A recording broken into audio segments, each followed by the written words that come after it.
Hi guys! Welcome back to my channel. It's me, the Random Bibliophile, Alexis.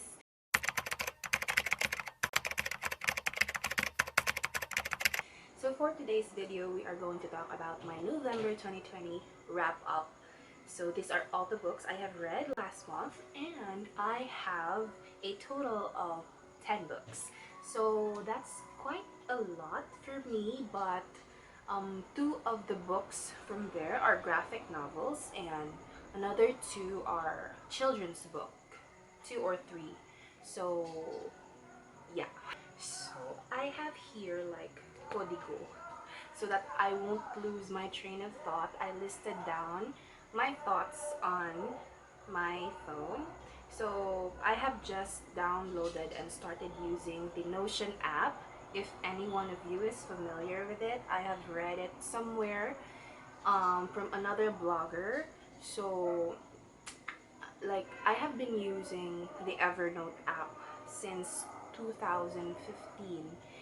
When I heard about the Notion app last month, I was like captivated by how the dashboard looks, and so I thought to myself I had to try it. So when I did downloaded it and tried it for myself, I find it very useful. It's very organized, and like at first it was confusing, but when you get the gist of it, it's very easy to use. And oh my gosh, my OC self is so happy because it is very organized, unlike Evernote. So yeah, I've migrated everything from my Evernote to Notion app, and I'm never going back to Evernote. I deleted that app. So yeah. Okay, so let me start with the first book that I have um, read last month. So I'll just like put the cover up here because I don't have its physical book. I read it in my Kindle. The title is The Mermaid, the Witch, and the Sea by Maggie Tokuda-Hall. So this one is another fantasy book. So by now you must have an inkling that I love fantasy books. So that's mainly what I read these days. So the Mermaid, the Witch, and the Sea is set in a fantasy place. Like it has been constructed. Oh my god. 48 hours later. I just wanted to film in a peaceful environment for once. Now that there are no chickens, there are dogs. And this is really frustrating me out. I haven't had the best day, actually. I woke up on the wrong side of the bed, and I'm just like making the day count. Oh my god, this dog is just getting on my nerves. Okay, just ignore the dogs. I'm going to kill that dog. Okay, The Mermaid, the Witch, and the Sea is a fantasy set in a world that is like hugely based on like Japanese imperialist stuff, or maybe a little bit Chinese or whatever. But the story centers around an imperial girl, a pirate, and they're on the sea. And there are mermaids in the story, and also a witch, just like the title says. So I've jotted down my thoughts about it. So when I just started reading this book, I did not know what to expect with the story because you cannot like get a lot from the synopsis. So going into the story, when I reached 30% of the book, I was engrossed because of like it was something new. The fantasy world is something new, and it was a light read. There are no complexities in the story, and I really liked how there were different point of views. So I don't want to talk about like what the story what happens, because that will like take away the excitement if you do get into the book. So I'm just going to talk about the characters. So there's this one character in here. His name is Rake. He is a pirate, and oh my god, this is going to be a spoiler, so I'm not going to mention it, but I love this character. He is actually my favorite one in this book because he's someone who has so many layers. So at first you just know him as this character who is like the second hand of the lead pirate or the captain. And then slowly as you progress through the story, the author actually unravels things from his past. So reading those made it very interesting because as you go through the book, you know more about each characters, and that's why I really loved this character called Rick.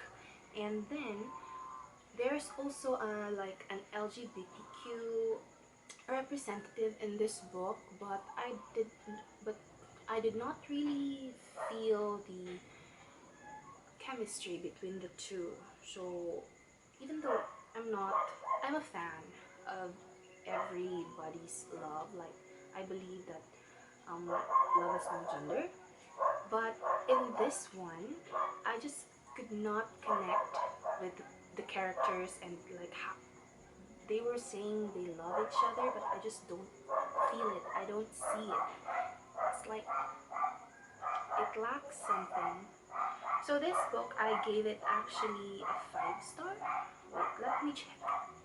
Oh my gosh, I am so bad at this. Let me check because actually I'm not sure. I already forgot. Yes, I gave it a 4.5 actually.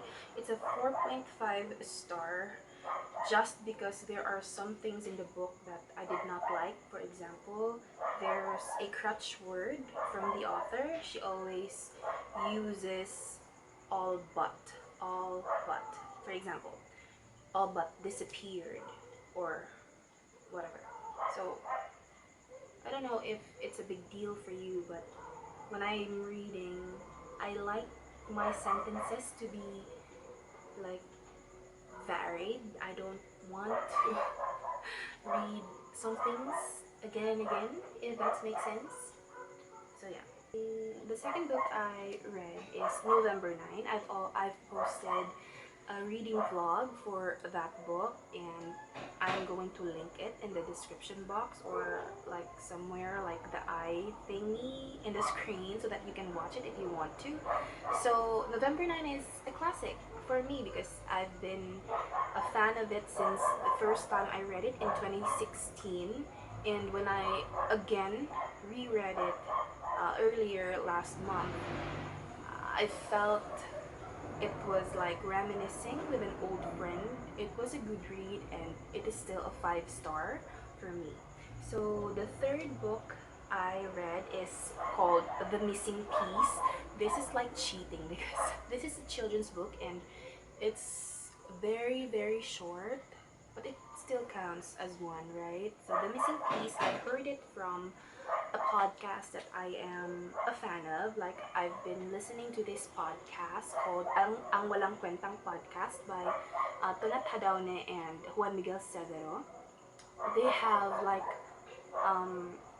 mentioned this book in one of their episodes. I just could not remember what the episode was, but as a fan of their podcast and of their thoughts, and like I already trust their taste, I looked up the internet for this book and I read it. Like I did not really read it because it was like in a video form. It was very short, and even though it was like stated that it was a children's book, the book held like a very meaningful, deep thought, because you just have to read it for yourself to know what I mean, because I felt something when I finished reading this one. It just gives you that emotional connection with the missing piece character. So yes, I I've only read one physical book last month, and it is The City of Fallen Angels by Cassandra Clare. It is the fourth book of the Mortal Instruments series, and surprisingly, oh my gosh, I did not die of boredom. The first three books were meh for me, although the story was good, but like I just did not really enjoy the first three books as much as I enjoyed this fourth book. So The City of Fallen Angels is captivating. Like, I loved Simon's arc, and I loved getting to know more about Isabel.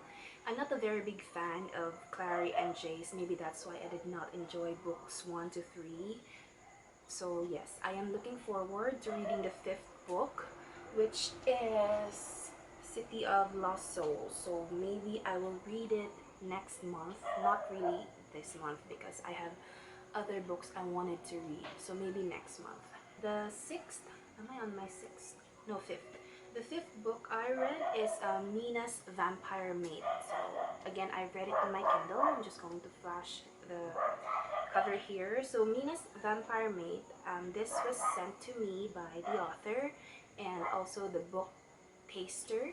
They gave me a free copy in turn for a review on Goodreads. So if you are on Goodreads, you can add me and you can check out my review about this book. I just have to say that I did not enjoy this book at all. It felt like a waste of time for me because I did not like the story and I hated the way it was written. Yeah, I gave it a 1 star. So if you're curious about what I think of it, you have to just look at my review on Goodreads. Good luck. Now, the next book I have read is Luna's Birthday. This is again sent to me by book tasters and the author. This is another children's book and it's like maybe 20 pages long. I'm not sure, but it was beautiful. Like the illustrations are vivid, the colors, I loved the drawings.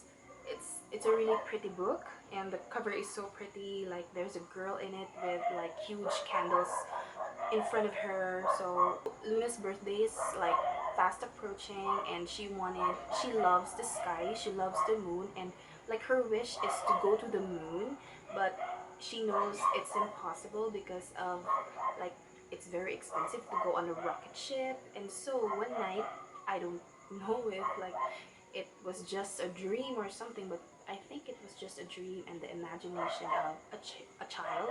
So Luna went to the moon and celebrated her birthday there together with the sun and the stars, and like it was a grand adventure. And she was accompanied by her cat. I forgot the name of the cat, but yeah, this children's book is so beautiful. I think my 6-year-old self will love it and you know will be engrossed by the pictures in it. Yeah, I gave this 5 star. And then the next read I have here is The House of Earth and Blood. So I've read the book in my Kindle, but I decided to order the physical copy of the book because I loved it and I'm a huge Sarah J Maas fan. So I was not able to read the physical copy of this book because it came too late. Like I was already done reading the book like 2 days before it came to me. This one I gave it a 5 star because the book is action-packed and I loved it so much. It's a new fantasy world that I dived into and fell in love with, and the characters, I was invested with them and what happened to them. And so I've written like an in-depth review for this book, so it's up on my blog. If you want to read it, I will link it up on my description box. So I've written everything there about my thoughts, like what I think about the pacing of the book, what I think about the characters, what I think about the length of the book, what I think about the writing style, so and the world building. So everything is in my blog, so check it out if you have time. So if you also want to read this book, I bet I can like maybe convince you to after you read my blog, because it's that good. This book is amazing. It's amazing. I don't know. I'm looking forward for book 2, and it's going to be released next year. I have to wait a year for book 2. But it's okay. Even though it's frustrating, it's okay. And then the next book I read is Fangirl. Fangirl, but the manga version. I read Fangirl by Rainbow Rowell a few years back, and it's one of my favorite books of hers. And you know, when I saw that it has a manga version, I immediately like looked for it, and when I found a copy, I was so happy. I read it in one sitting. This book, it was so good. Like it was nostalgic because I really loved the story of this book. I really loved the characters in this book, and while the manga is just still volume 1, I cannot wait for other volumes to come out. And you know, the illustrations in this book are so beautiful. Like, oh my gosh, I wish I could draw as beautiful as the illustrator. It's very nice, and I gave this 1 of 5 star as it deserved. The next book, I think we're on to my last read. Am I correct? I don't know. Is Stuart Little. Stuart Little, I bet you know who Stuart Little is. He's the mouse in the Little family. You know, there were about three movies in the year 2000s or what? Yeah. So I came upon the Stuart Little audiobook when I was browsing through online, and you know, I really love the movies, and so I decided that I should just, you know, listen to the audiobook while I was cooking. So I did, and I ended up loving it. It's a 5 star for me. Again, I have a lot of 5 star this month, but yeah, the point is I enjoy them. So Stuart Little, the book is very different from the movie. While the movie is very engaging, the book is like ordinary but in a special way, because you know, we get to learn like how Stuart Little feels, like he's part of the family but he's little and he's different, and he has these struggles that only he can know, because you know, you cannot really relate to that because we're not a mouse. But I really enjoyed listening to the audiobook to this, and it was just a very short audiobook. Like I think it did, yeah, I think it was less than an hour, the whole thing, and I finished it like in one listen. And yeah, I really loved Stuart Little. And I also want to add Heartstopper in this list, because I've read it in its webtoon version, not like the books, because it's available on webtoon, and I am still not finished with it, but I am at the part when Nick and Charlie are already in Paris, and I think in the book version it's already like volume 3 if I'm not mistaken. So what do you say? Is it equivalent to like 3 books what I've read in webtoon, or just like as a whole it should only be counted as 1? I don't know, but yes, I've read it, I've loved it, I've rated it 5 star on Goodreads. Heartstopper is a fun and feel good manga or webtoon or whatever, graphic novel, whatever you call it.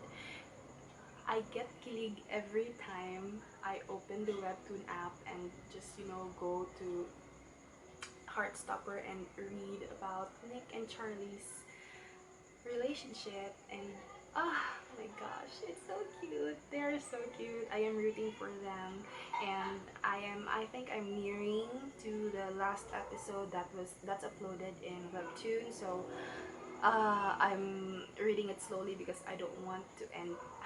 I don't want it to end yet because I know the next volume will not be out until sometime later.